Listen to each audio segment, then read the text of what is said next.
We're back! Let's see if this one gets 450 comments. Somehow doubt Shit! Jesus. Most commented on video on the site. When you take out, like, spam. Because if you include spam, I think the Troll 2 video is up to, like, 2,000 comments. Maybe it's time to clear that out a little bit. It's an old video. Fuck it.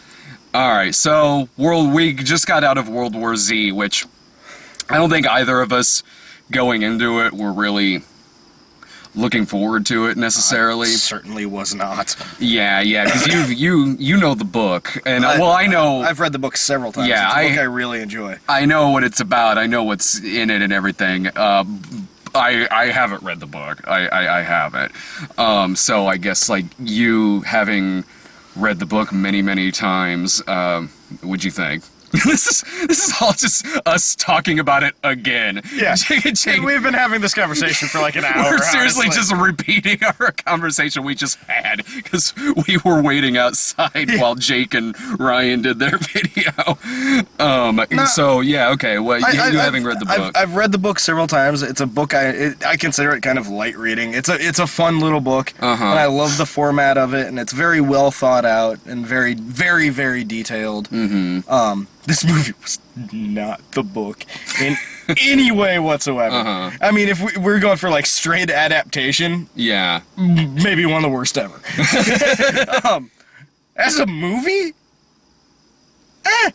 yeah, I mean, it's just a terrible adaptation. Not a great movie, but I didn't hate it.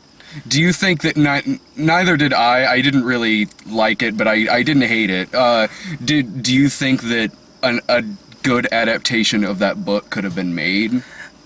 Absolutely, I do think it could have been made, but not as a movie. Like an adaptation of that book, in my opinion, the best way to do it, and I would find it fascinating, and I know a lot of like fucking nerds would too, is like a 8-hour Kenneth Burns style PBS documentary TV series. Like, I think that would be really cool. Yeah. I mean, most people would find it boring as hell. Yeah. But I would find it really cool. Yeah. And I would pay to see something like that. Probably not in a movie theater because I'd fall asleep and want to kill somebody. But I mean, if it was over like the course of a week on TV, sure. I'd tune in every day. I think that would be really cool and very original, quite honestly. You know, adaptations in general, if they stray really far from the source material, doesn't mean it'll be a bad movie. Look at The Shining. No, and look at The Shining. Look at my favorite. But The Shining keeps the basic it does premise there. Yeah. This movie doesn't. Yeah, this movie is not the basic premise. Yeah, at all. I'm not saying that it's so far fucking out there. Like, this movie is one man's story. Yeah. The book is one world's story. Like, yeah. It's hundreds of short little stories that paint a big giant picture. And this movie is like one little tiny story that's just like, hey, let's cram all this shit into 2 hours. It's if Roland Emmerich made a zombie movie, quite honestly. It's better than that. There's characterization. Yeah, I mean, it's not as bad. It's not as bad as 2012 or something like that, but it has a lot of the same tropes as his kind of disaster movie usually does. Destruction. But I mean, but in the book too, like, the world literally fucking falls apart. Yeah. It's not like, hey, there's some zombies in a field, let's go fucking kill them. It's the world falls apart. And the world falls apart too, but in kind of I can't say a dissimilar way, but it just doesn't have the same feeling. The book comes across as very personal, and it goes into politics a lot, and it goes into just mindsets and history and cultures and things like that, and then this movie, no. Yeah. But I mean, in the movie they were trying to tell, that shit would have honestly just kind of gotten in the way and been distracting. Sure. It's honestly, I just found this movie really forgettable. Like, I'm honestly struggling to even think of a lot of specific shit to talk about here. I thought it was a forgettable movie. My attention wandered a lot in this thing. I found a lot of it to be kind of repetitive. Like, Brad Pitt goes to one country, zombies strike, they escape to the zombies, he flies to another country, same thing happens, he escapes, he goes to another part of the world, the same thing happens. I found a lot of it kind of repetitive. I didn't think it was a terrible film, necessarily. No, it's not a terrible film, I just found it... I didn't even think it was a bad film, I just thought it was there. Yeah, like, it was very bland. I guess if there's one trope that I guess it doesn't have with like a Roland Emmerich type movie is that at least in this one the family wasn't dysfunctional. No, it wasn't. I'll give it that. And that I think was what made it. Okay, in the book, basically the concept is this guy after the zombie. They call it a war, but it's basically the zombie apocalypse afterwards. This guy who works for the UN. He goes around the world and just gathers information and stories to put together a report. And what they did in this movie is they took that character, and in the book, it says in the foreword, he exercises almost everything to do with him and is just telling these stories.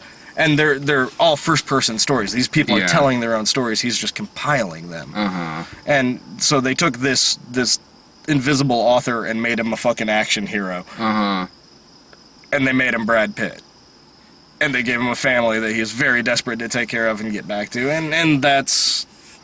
It works, because, I mean, fuck it, Brad Pitt's awesome, and he can carry just about fucking Brad anything. Pitt, Brad Pitt, he really does kind of look like he's just kind of sleepwalking through this, but he's such a charismatic actor that even when he's sleepwalking through something, you still root for him. Yeah, and there's a few moments where you get, like, almost a sense of genuine emotion from him. Like, especially when he's panicking.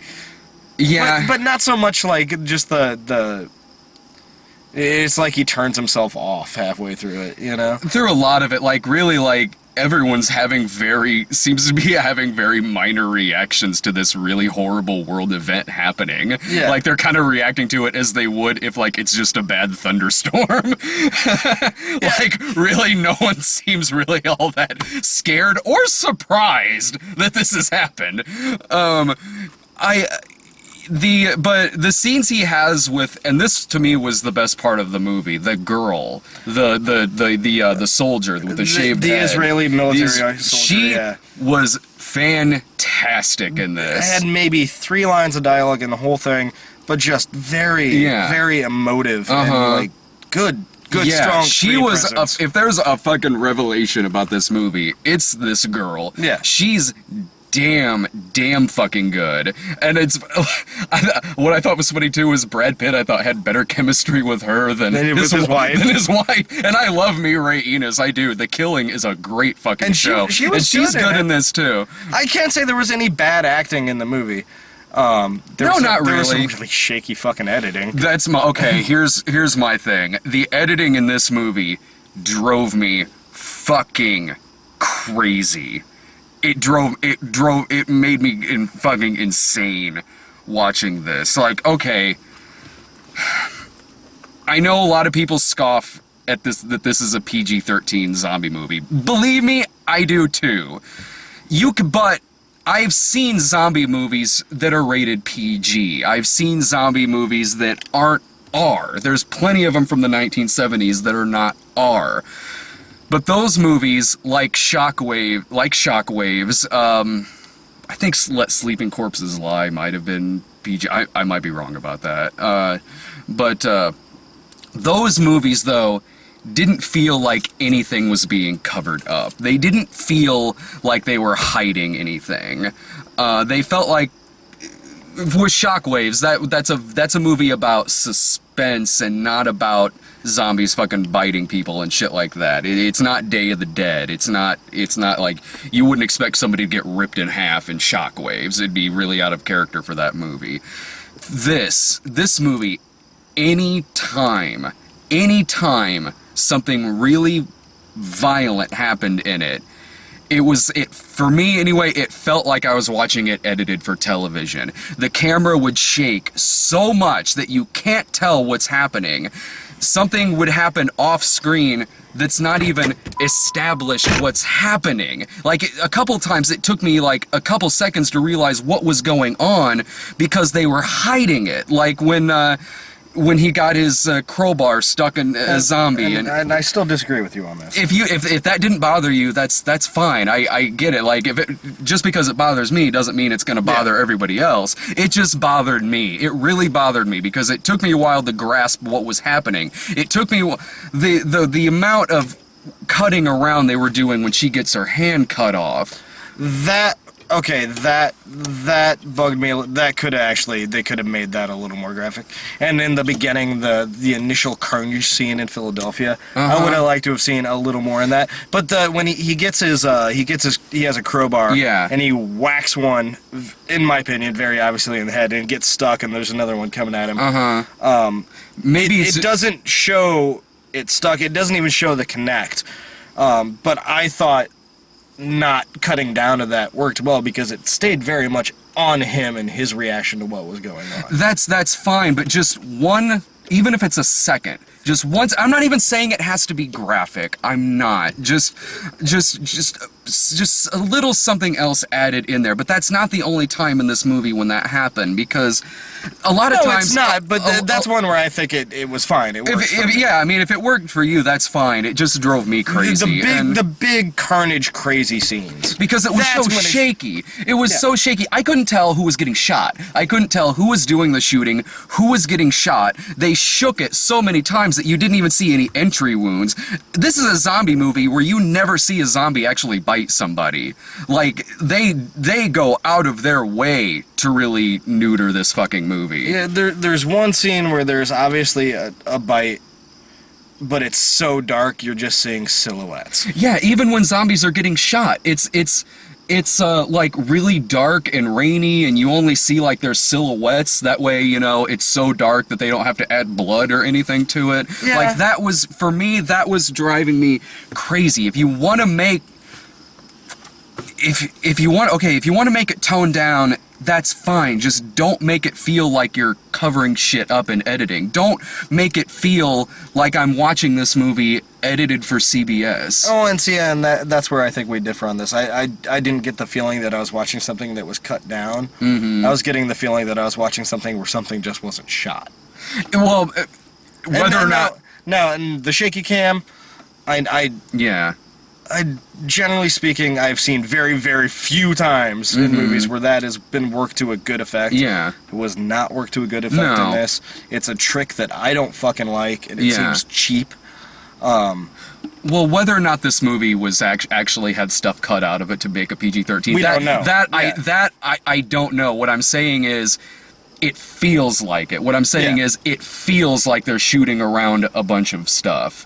That's the problem that I have with it. Because, again, like I said earlier, I've seen zombie movies from the 1970s that weren't all-out gore shows, and they were fine. No, and this didn't need to be a gore show, because that wasn't the point. But at the same time, it would have been nice to see a little bit more. When it's a movie that has a bunch of carnage in it, with monsters who go around freaking ripping people, who are the types of monsters who rip people apart and freaking bite their ass, I'm sorry, it has to have a little more teeth to it than this. Oh, and this is the impression I got too, and it was,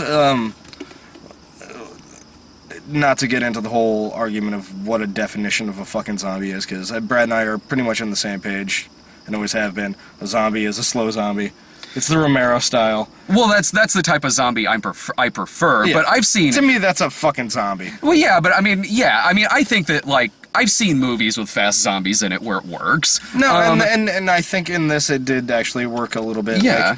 I don't... 28 days later and 28 weeks later, those aren't fucking zombies, I'm sorry. They're rage-infected humans. You shoot them in the chest, they fucking die. That's not a zombie. Well, whether you want to call it a zombie or not... I get the... It's the same... They're the same monsters from... No, if one was chasing me down the street, I'd call it a fucking zombie. Yeah, they're the same monsters from Dawn of the Dead. I mean, like, I've seen plenty of other interpretations of how zombies act. Hell, Nightmare City, which is from 1980, has zombies running around and shooting machine guns. Yeah. I mean, you can do zombies any way you want. I don't think that every zombie movie necessarily has to be the same. No. I prefer the slower zombies, of course, but I think that you can do different interpretations of it, and like Nightmare City, I think, is a very fucking fun movie. I like 28 Days Later. I like those movies. I do too, and in this, I really, like I said, I don't necessarily care for fast zombies. I prefer them slow. I do too. But if you can I make it work, I find that more terrifying. so do I. But in this, the fast zombies were used to a different effect. They're not pinning people down and tearing them apart. They're not doing that. With the zombies here, the idea is not to kill and eat. It is to propagate the species. They bite once and then they just keep fucking moving. Even that, like, you only really know because they explain it to you. It doesn't actually show any, like, teeth contact with anybody it doesn't, but the explanation and then putting that into context of what you see, just the speed and the carnage, and it's very much like, it's like watching animals. It's like watching the fucking it's like watching the fucking bugs from Starship Troopers. Yeah, but to a certain degree, I mean, and that's one of the reasons I like. Fucking hell! It's one of the reasons I like slow zombies, because it very much humanizes them and it makes it. To me, that's more frightening. I agree. I totally agree with that. Psychologically, it's more frightening. Because who would want to be that? I mean, who would want to be a fast zombie either? But I mean, the slow, sad, Yeah. Like, to me, that just seems worse. Maybe at least if I was a fast zombie, I'd get more exercise. Exactly. And burn off some of those meaty carbs. No, not carbs. I'm sorry, protein. Let's not get that into. Stop myself there. I apologize for saying carbs. That's not what I meant. Protein. Can we just move on? If somebody actually corrected you on that, I would be like, all right, they're just looking for you to say something that they can give you. There's always somebody looking for me to say something wrong. So, I thought I liked again. I just really just thought this was a bland kind of gutless, neutered movie, and it's rather forgettable. I don't recommend seeing it in the theater.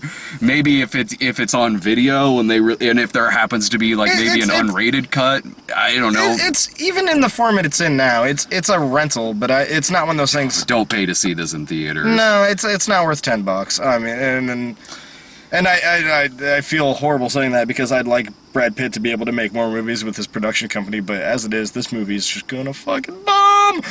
And I like Brad Pitt. The budget for this was like 300 fucking million. He's like 200, 300. Like, is that fucking necessary? I mean, the movie certainly has scope. It has a lot of scope. I give him that. It certainly has ambition.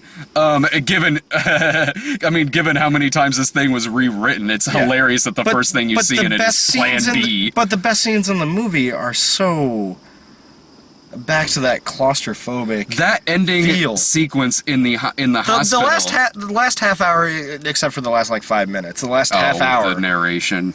It ends on I guess, I wouldn't say unnecessary, but very trite narration. That's just. I was silly. about to ask you if that was from the book. No, it's not.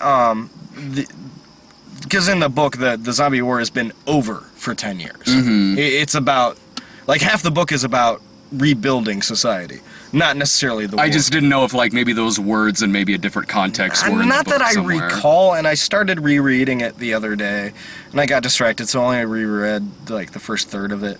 There are, at one point he goes to Jerusalem, which I'm not going to get into how that differs from the book, but he meets a character that is one of the people from the book, and it goes into some of the stuff from the book and they worked it in fairly well. Yeah. But they left out so much detail about it, which is kind of sad, because that's the great thing about the book is just the amount of detail. Like, it's reading people's, like, it's almost like reading diaries, Well, you hit on something good earlier, which is that the sequence in this movie that really works are the smaller sequences. Is that 10-minute sequence where they have to sneak through that hospital to be really quiet and avoid the zombies. That was actually fairly suspenseful. And you don't need $200 million to do that. No, and the other sequence that I thought worked, which I know we talked earlier and you don't agree with me as much, in the beginning of the movie, he's getting his family through an apartment building to get to the roof to get evac'd out. And I thought that sequence was, I mean, not the hospital sequence is by far better. Yeah. And it's the World Health Organization, and Oh yeah. and they come up with this caveat to end the movie to give people hope, and it's fucking bizarre. And when you think about it a little too much, it does not work at all. No, but that shot though of Brad Pitt drinking a soda and just walking past a bunch of zombies running past him was kind of badass. They figure out like a camouflage system. Yeah. Don't press weird fucking buttons. No. The stuff in the apartment complex, the shaky cam was driving me fucking nuts in that. The shaky cam was distracting, but just overall the thought that went into what they were doing I liked. Because they're like, that's one of the things that's always driven me nuts about zombie movies, even the best ones, just the lack of fucking common sense. And the ignoring the things you have around you that you can use. Yeah. I'm one of those weird zombie survivalist guys. I've got a fucking go bag and shit. It's silly and it's nerdy, but it makes me giggle, so I keep doing it. But like, he takes magazines and he duct tapes them around his arms and his legs, and it's just like, you know what? That's a genius little thing that would probably actually work. Like, I can't bite through a fucking magazine. Yeah, that was a pretty solid idea. Yeah, and he duct tapes a kitchen knife onto a hunting rifle. Like you also said though, like, maybe don't have baggy clothes and long hair. And that's the thing too, because this movie is an adaptation of a book by the same guy who wrote the Zombie Survival Handbook, which I don't agree with everything in it, but some things make very perfect sense. If you're fighting or running away from things that essentially their main ability is to grab you and pull you down, don't wear baggy clothes, don't have long hair. And Brad Pitt in this entire movie, just long hair, big baggy, like, not like sagging off his ass pants, but baggy pants. He's wearing like friendship bracelets that his daughters obviously made him. Then it's a very sweet little thing when you kind of like, and it doesn't push it too far, but it's just like, everything he's wearing is very grabbable. Well, yeah, and he's wearing a big kerchief, and it's just like, oh, that's right. Like, that's fucking smart, man. Come on. The editing in this thing is so chaotic that I think it was like a half hour in before I actually got like a decent look at one of those things, because the camera's shaking the camera's shaking all over the place in the opening thing, but then it'll cut to like a half-second shot of a zombie like in frame going like, "Arr!" Like that, several fucking times. I'm like, Jesus, will you just keep the camera still and let me get a good look at this? I think it's what's really funny is this is a terrible adaptation of what you said and what a lot of people have said is a really good book, but God forbid anyone make any drastic changes to a fucking Stephanie Meyer adaptation. No, and it's one of those things that, like, this movie very much so, if it hadn't been titled World War Z, I wouldn't have known it was an adaptation. Except for that one part in Jerusalem where he's talking to that guy. And I would have been like, oh, they ripped that off from World War Z. But the rest of it is just like, it's a zombie movie. I mean, that's really all it is. It's a big budget zombie movie that had very high... it was so obvious that they tried really hard. But it just kind of fell a little flat. It wasn't World War Z. It very much wasn't. But... the guy sitting in front of us in the theater was fucking awesome. Really summed it up for me, so much so to where I laughed a little at when the credits started rolling at it. Like, the movie ends, the credits start rolling, and a guy sitting in front of us, this goofy guy, just goes like, and just stands up and fucking bombs off. That, honestly, that really summed it up, because like the editing in it really pissed me off, and the fact that it really came across to me like I'm really watching a very, very neutered, gutless movie. That drove me nuts. But I've seen worse this year. Really, I just thought it was forgettable. I'm not gonna remember dick about this movie come tomorrow. There's nothing about it that sticks in your head. I'm probably gonna continue rereading the book, but as soon as I'm done, it'll disappear. Yeah. It's, the ending sequence is fantastic, and if the entire movie had been like that, that would have been a pretty cool fucking movie. And the acting is all really solid. Even the screenplay is not bad, because what dialogue there is in the movie, there's not a whole lot. It doesn't seem terribly forced. It doesn't seem awful. And there's some interesting little characters that you don't get to know, but they're interesting enough to make you wonder. Which we didn't get in Superman. We had characters that had a lot of screen time and no story, and you didn't give a fuck about them. Yeah. In this, it's just kind of like some of the military dudes. You're like, oh, all right, Yeah. like, cool. Like, and then you move on. And you're like, oh, I wonder how that all happened. I did like the soundtrack. The soundtrack was great. Aside from a couple like bong, like Inception type stuff they do, but I don't know who did the actual score, but I noticed at the beginning it said additional music by what's his first name? Bellamy, the band Muse, big crazy prog rock arena band from Britain that my last roommate was just fucking in love with, and I listened to so much of their music that it's just kind of like, they're really good. They put on one of the best live shows I've ever seen, but like the music was really good. Like the kind of main theme throughout it actually really kind of sounded a little like an 80s zombie movie kind of. Like it was good. Like the music it's playing like at the end credits throughout some different scenes of the movie, and then in the opening credits, which I said I give mad appreciation to anything that has an opening credit sequence anymore, and this one does. It does, but I didn't. I thought it was weird. I don't think it. I think it would have worked better with. They do this weird disjointed thing where they're showing like video clips and TV clips and little bits and this and that, and I think that works. It's a very standard opening credit sequence. It is, but even we hardly even get standard opening credit sequences anymore. No, and that's true. So like, but they did this weird thing where they kept half the screen out of focus all the time, and I was like, and I had weird angles, and I was just like, this is just fucking weird. That didn't bother me because I saw what they were doing. I saw what they were doing. It just did nothing for. It didn't bother me. I was just like, fuck, really? It didn't. Yeah, I just like the fact that we got an opening credit scene. Oh, another thing too. I don't know if this movie was shot in 3D or if it was converted, but honestly, the 3D wasn't that bad. I have to say,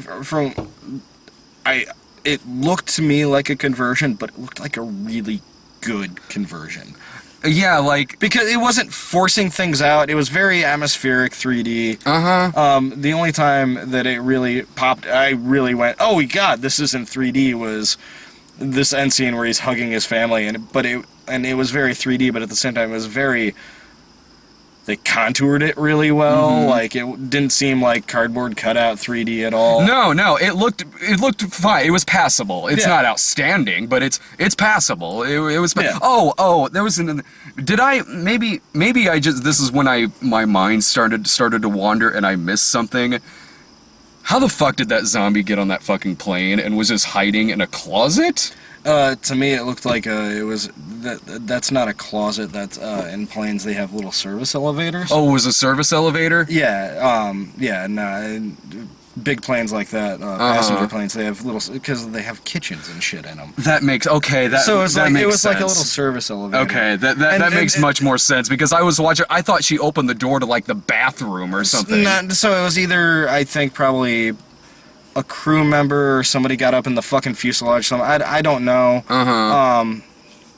I mean, it was odd that it wasn't making any fucking noise or doing anything until she opened it. Yeah. Like, that was really weird. Like, was it just fucking standing there? What the shit? Well, you heard a little noise down below and she hit the button. And it's like, you know what? When you just escaped from literally millions of zombies, don't press weird fucking buttons. No. Just put up some tape that says, don't fucking touch this, and walk the fuck away from it. I thought there were a couple of shots that when they actually kept this camera fucking still, there were some good, when they're flying and you see that like nuclear explosion underneath them. That freaked me out. That was good. That was a good shot. Like, wow, this movie really could have used a lot fucking more of that. Because when the camera is held still and it actually lets things be relatively suspenseful and actually lets you see what the fuck is going on. The scene where they're sneaking past the zombies at the end. Oh yeah. Like, really, god damn, did the movie need a lot fucking more of that. Yeah, it was like they went for a quick build to get to someplace mellow. Which the mellow parts I think worked the best, and that's it was. And I don't know how much people know about this movie, but halfway through the movie they hired more screenwriters and rewrote it.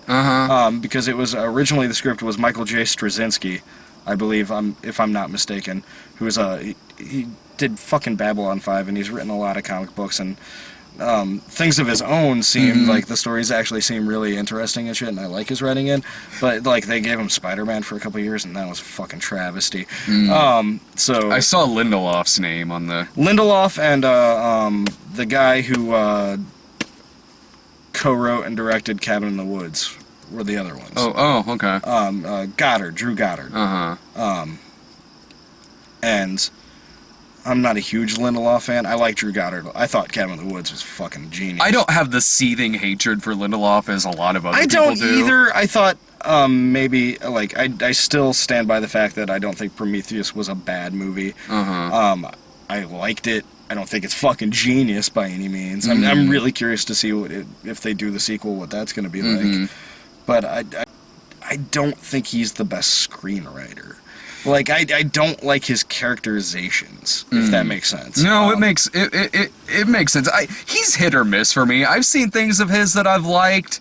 I liked Lost a lot. I was a big Lost guy. He wrote for Lost. I've seen stuff of his I've liked, and I've seen stuff that I haven't. I don't have a real seething hatred for the guy that a lot of people do. This thing here, there's just not much to it. There's nothing really original other than the sense that it's a really big, ambitious, with a lot of scope, a really big, ambitious zombie film. But that's the thing. It's just kind of like, when it comes down to something that's supposed to be terrifying, in my opinion, it's so much more terrifying when it's personal. I don't need a zombie movie to be like Independence Day. No, and that's the thing. And that's why the sequences we said worked. It's when it comes down to, I think, being scary, like truly scary.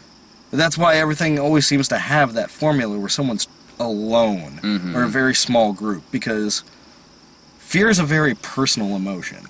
It's a choice. You set me up for that one.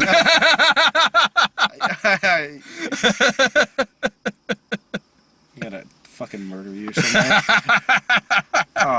But yeah, no, fear is very personal, and when things are up close and scary, it's much more scary than on a giant scale, because you can look at something on a giant scale and go, wow, that's impressive, but it's not happening to you, or even the character that you can put yourself in the shoes of, you know? What's your final thought on the thing?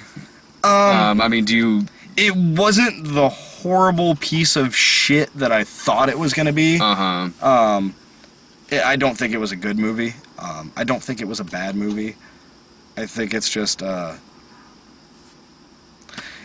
if you're going to go into this and wanting it to be World War Z, the book, don't fucking bother. If you can dismiss the name of it and just kind of enjoy it for what it is, I guess, feel free to go see it. But I'd wait till rental. I think it's one of those. It's a one and done. Like, I'm not angry I saw it. I didn't think it was a waste of my time. I never need to see it again. No. I'm pretty much with you on there. Like, I just thought it was forgettable. I was bored through a lot of it. I just wasn't really interested in much of what was going on. Like, really, my attention wandered a lot. I so don't recommend seeing this thing in the theater at all. Like, and if it's on video, I mean, there's a lot of other better shit you could watch than this. I'm not mad at it. I'm not even, I don't know. I just don't have that many thoughts about the movie. Like, I'm not really invested in anything. I'm not. No, you don't even get invested in the characters. Yeah, I'm not really. They're not dislikable, but. Yeah, I'm not really just invested in anything and even talking about it, because there's not that much to get really passionate about. So I saw it. It was 2 hours.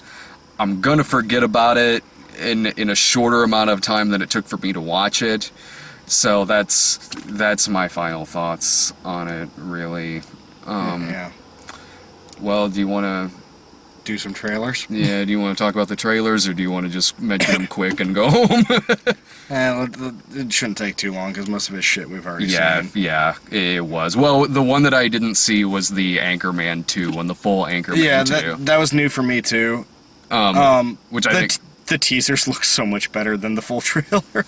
I laughed a few times. I did too, but I laughed at it in the sense that, like, all right, that gets a chuckle. Because I really like the first Anchorman. It's a really dumb, fun comedy. I like the first, and I am so not a Will Ferrell fan, but I loved Anchorman. Anchorman, I did fucking love, and I laughed a couple times in this trailer. So I have high hopes but low expectations. Oh, Wolf of Wall Street. Okay, that Wolf looks of Wall Street amazing. looks awesome. Holy shit! Like, it was worth paying a ticket to World War Z just to see the trailer for Wolf of Wall Street. The first shot, I'm just like, this is Scorsese. Yeah. What is this? And then I'm like, oh, he made that Wall Street movie this last year. But the first shot, it's very obviously Scorsese. Yeah. The trailer's a fucking... They have midget tossing in the trailer. And that whole, like, weird thing McConaughey was doing that's like the last 30 seconds of the trailer was genius. I love it. It looked like some of the things... It looks like McConaughey was wearing a really bad hairpiece, too. And, like, false teeth a little bit, like a really shitty fake tan. Like, I am so down for fucking seeing that movie. And it was really funny seeing some of the stuff that DiCaprio was doing in it, because it sort of reminded me of, remember when it was going to be him playing Patrick Bateman? Yeah. Like, is this like an alternate universe where we're seeing what it's like when DiCaprio plays Patrick Bateman, although not like murdering people? That trailer was fantastic. That was a great fucking trailer. I am so fucking looking forward to that. Other than that, there was a new Elysium trailer. New Elysium trailer. We saw R.I.P.D. again for like the 8th time this month. Yeah, I think that's gonna be the one that we're gonna start getting every week. We got the newest trailer for the Wolverine. Right. You haven't seen this trailer yet, have you? I had seen that trailer before. I hadn't seen it in theater, so we haven't talked about it on screen. Fuck, that looks sad. Yeah.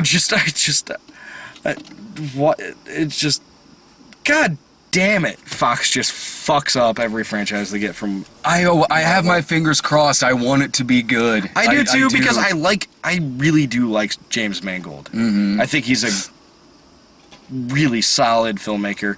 I mean, when he's off, it's terrible. But most of the time, it's just like, that was good, or that was great. And it's just, from what I'm saying, this take his healing factor away thing, and fucking the Silver Samurai is apparently a giant fuck-off robot or some shit. And it's just like, you know what? What works best in these things is stick to the core of something. And that's what made Captain America work. That's what made Iron Man work. Because, you take some fucking liberties, but stick to the core. Do you think it looks, and I'm not asking this to be, like, sarcastic, I mean it legitimately, do you think it looks better than Origins Wolverine? Yeah, it does. I mean... That movie was yeah, so, I mean, it's not like that's saying much, but... abortion of crap. The only good thing about X-Men Origins Wolverine was, like, that opening title sequence with, like, when they're going through the wars. And even that, I was sitting there going, like, this is really well filmed, but this is not what happened. Like, this is really well filmed. Yeah. But this is not what happened, and then the rest of the movie just got done. And this just looks like they took one of the best Wolverine stories, which was Wolverine in Japan meeting his wife, learning about himself. And then where does this fall in continuity? Is this a prequel? No, I believe this in continuity from the opening of that trailer is going to take place after X-Men 3. Okay. Oh, yeah, okay, yeah. Right. Yeah. But the storyline that they're obviously taking from is very awesome kind of samurai story where Wolverine is I can an dig analog that. for a samurai. Yeah. But it looks like I'm probably just gonna say either really bad screenwriter or studio interference. It's like they had this idea for this great movie that was probably the Aronofsky script, and they went, well, we need like 18 more action scenes. Shit. So that looks like shit. We got the Thor trailer again, which I think looks. Yeah. I think that new Thor trailer looks awesome. It looks solid.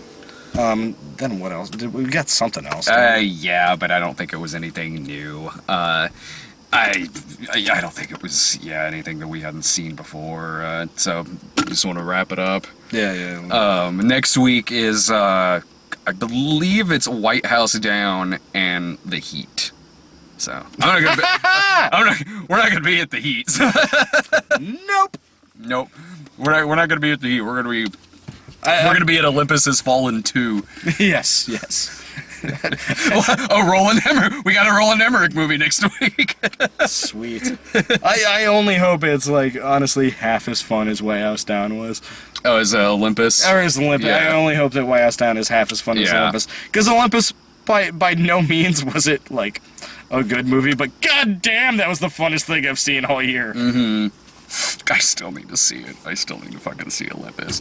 All right. So we'll see you next week. Later. Bye, kids.